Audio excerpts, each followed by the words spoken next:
खालिद गोंदल साहब है। खालिद साहब खुश आमदीद। आपको कहते हैं कि मैं इटली होता हूं, मैं यूनान का वर्क वीजा कैसे अप्लाई कर सकता हूं। मेरे शहजादे, वर्क वीजा कैसे अप्लाई कर सकते हैं?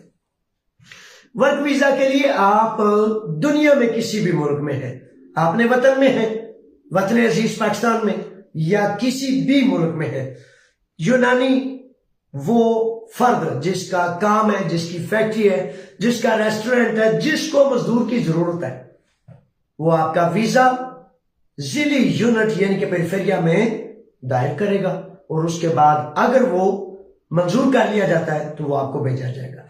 इटली में अगर आप टोटल लीगल हैं तो तब उस एम्बेसी में आपको वीजा ले सकेंगे। फॉर एग्जाम्पल सऊदीया में या किसी अरब मुल्क में है तो पाकिस्तान से ज्यादा आसानी से उन अरब मुल्कों से वीजा लग जाता है और ज्यादा आसानी से बंदा आ जाता है। पाकिस्तान में चूंकि रिश्वत जिंदाबाद है तो रिश्वत लेने देने वाले मतलब वो वफादार हैं पाकिस्तान के सबसे ज्यादा, तो इसलिए वहां ये मुश्किल पेश आती है कि वो दलाल, वो एजेंट, वो माफिया जो है वो बेचारा आपको गलतफहमियों में डाल देता है कि भाई रिश्वत देंगे, मैं आपको टक टक ऐसे करके वीजा लेकर दूंगा, जबकि ये झूठ है, ये दजल है, ये फ्रेब है, ये मकर है।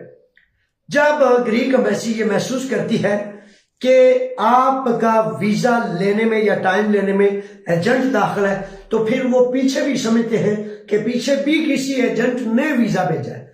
ग्रीक मालिक को इस फर्द की जरूरत नहीं थी, इसलिए सबसे बेहतरीन तरीका, जब ग्रीक फर्द ने या जिस भी फर्द ने आपका वीजा भेजा है वो आपका टाइम अपॉइंटमेंट लेगा अपने लुगिस्ती या अपने वकील के जरिए, और वो सबसे बेहतरीन तरीकाकार है।